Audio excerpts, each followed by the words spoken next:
Meanwhile, the Republican ticket is doing its best to avoid a pair of damning news stories just today. The Atlantic is out today with a new article quoting more of the racist, reprehensible things Donald Trump says behind closed doors, including comments about a murdered Army private. You may remember this story. In 2020, Private Vanessa Guillen, the daughter of Mexican immigrants, was killed by another soldier at Fort Hood in Texas. And at the time, then President Donald Trump publicly offered to pay for her funeral. But when the bill came, according to this report, Trump was furious, telling his chief of staff, Mark Meadows, quote, "It doesn't cost $60,000 to bury an effing Mexican." He turned to Meadows and issued an order, "Don't pay it." Later that day, he was still agitated. "Can you believe," he said, according to witness, "effing people trying to rip me off?" The Atlantic reports that Trump didn't pay the bill. His campaign denied he made those comments. You, of course, can make up your own mind as to whether or not that sounds like something Donald Trump would say and do. And then just literally within the last hour, breaking story from the New York Times, publishing an interview with Donald Trump's former chief of staff, John Kelly, where he called his former boss a fascist. Certainly, the former president is in the far right area. He's certainly an authoritarian, admires people who are dictators. He has said that. So he certainly falls into the general definition of fascist, for sure. The American people will have to decide in just 14 days if that man, the one that General Mark Milley and Mr. Kelly call a fascist, if that man deserves another 4 years in the White House. New York Times investigative reporter Michael Schmidt spoke to John Kelly for this Times report, and he joins me now. Michael, tell me about your conversation with the former president's former chief of staff. I think what's most significant here is that you can hear it in Kelly's own voice. You can hear it directly from Kelly. And I think that a lot has been written about Kelly over the years, about different things that he may have, witnessed that Trump said or did. But what's different here is that you can actually hear Kelly say it. And to me, that was really important and something we pushed really hard for, because we thought that people, should hear it from him himself, that these shouldn't be, that we needed to go further than just relaying, anecdotes and such. And that, Kelly had to, we pushed Kelly as hard as we could to answer some of these questions. Yeah, I want to read another quote from Kelly. He says he certainly prefers the dictator approach to government, Mr. Kelly said. Mr. Trump never accepted the fact he wasn't the most powerful man in the world. And by power, I mean an ability to do anything he wanted, any time he wanted. It's quite a characterization. You still with me there? Yep, I got you. Yeah, I think that, look, I think Kelly finds himself in a pretty difficult position, because I think he believes as a former uniformed military officer, he should not be weighing in on politics. As we point out in the story, he's not endorsing a candidate, saying one way or the other, but he does believe that people need to understand that fitness and character are important parts of a candidate and of what voters should consider, and that those issues may actually be even bigger than their policy stances. And he believes that Americans should have some knowledge of what he saw up close in Donald Trump, and should have some sense of who he is, how he viewed the Constitution, how he viewed the rule of law, and what he said about veterans and Hitler and other reprehensible issues. John Kelly was parted ways with Donald Trump after first serving Secretary of Department of Homeland Security and then Chief of Staff. The line that you get from Donald Trump and J.D. Vance and their supporters is that when you hear things like what John Kelly is saying, or General Milley, that these are essentially sour grapes from disgruntled, fired employees. I wonder if you talked about that with Mr. Kelly, or what you make of that as someone who's been reporting on this for quite some time.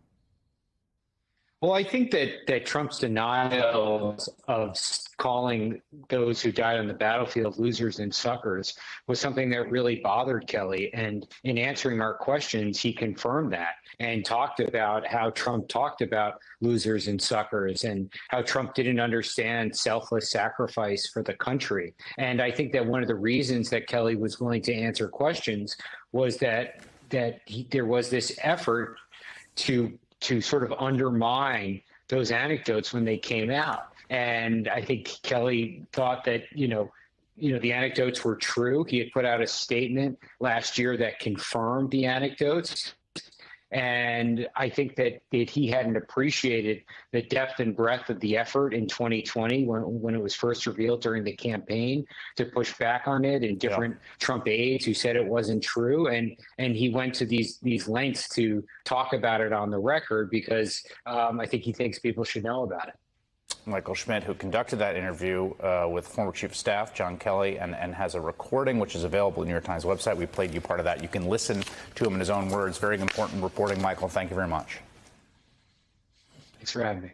Claire McCaskill is a former Democratic senator of Missouri. Al Cardenas served as the chair of Florida's Republican Party for 2 terms. This year, he endorsed and cast his vote for Kamala Harris, and they join me now. Let me start with you on that, Al, because you are amongst a group that has received a fair amount of attention, both in the campaign and in the coverage. People who are registered Republicans, people who have been Republicans most of their lives, who maybe voted for Trump before. Take me through how you ended up in the position you're in right now, which is that you're voting for and have endorsed Kamala Harris and Tim Walz. Look, I've given Chris 4 decades of my life to build the Republican Party.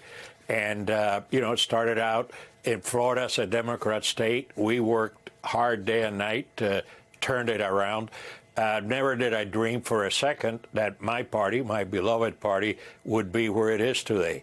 And it's dumbfounding. I remember my first campaign was with Ronald Reagan, and people were whispering within the party, hey, can we get him elected? After all, the man is divorced. Well, imagine that, being divorced, being a disqualifier for the presidency. And look where we are 40 years later.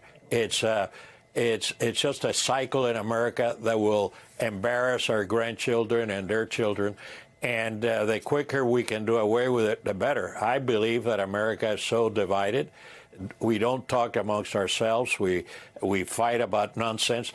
And it's all driven by the cult of one man. And I'm just taken still by what's happening. And look, as a Hispanic, I'll give you that I've got an extra reason for being so upset. And that extra reason is the fact that when I came to America, with my parents, there were signs that said no dogs, no colored, and no Cubans. And frankly, we were able to rent an efficiency because a Holocaust survivor looked at all that nonsense and said, you come and stay here. Well, I've got 5 children. They didn't have to go through what I went through because we all worked very hard to make America better and to get us from beyond that point of just racial polarization.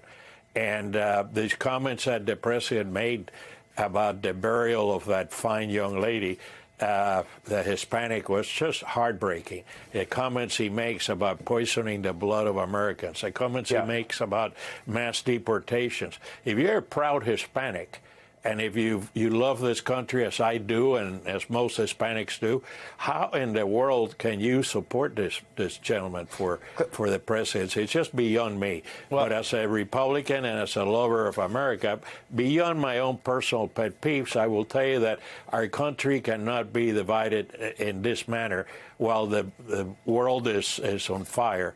And we cannot survive as the leader of the world if the White House does not continue to be perceived as the place, the city, the place where the shining city on the hill is, and frankly, the resident of the White House conveys to the rest of the world the values of our country, and it just would be a disaster. Claire, let me ask you about the comments reported from John Kelly tonight, and both in the Atlantic and in the New York Times. I mean, one of the things I sometimes try to do is put myself in a position who doesn't really pay attention to all of this and comes to American politics feeling like, well, there's all this polarization and you can find people on both sides of anything, right?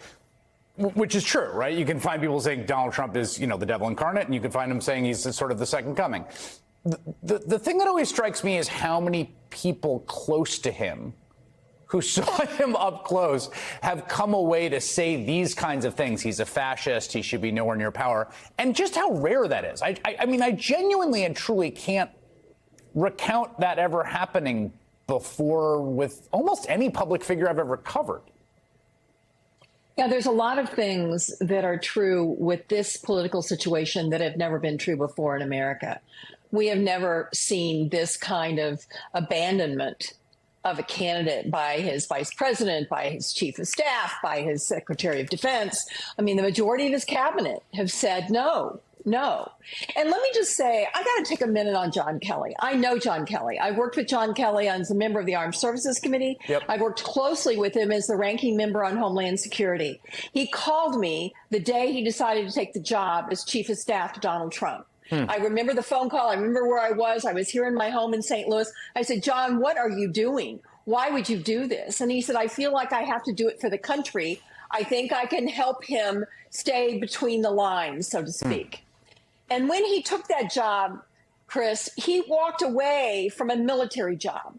He still wants to be very protective of the military, but that was in essence a political job he took.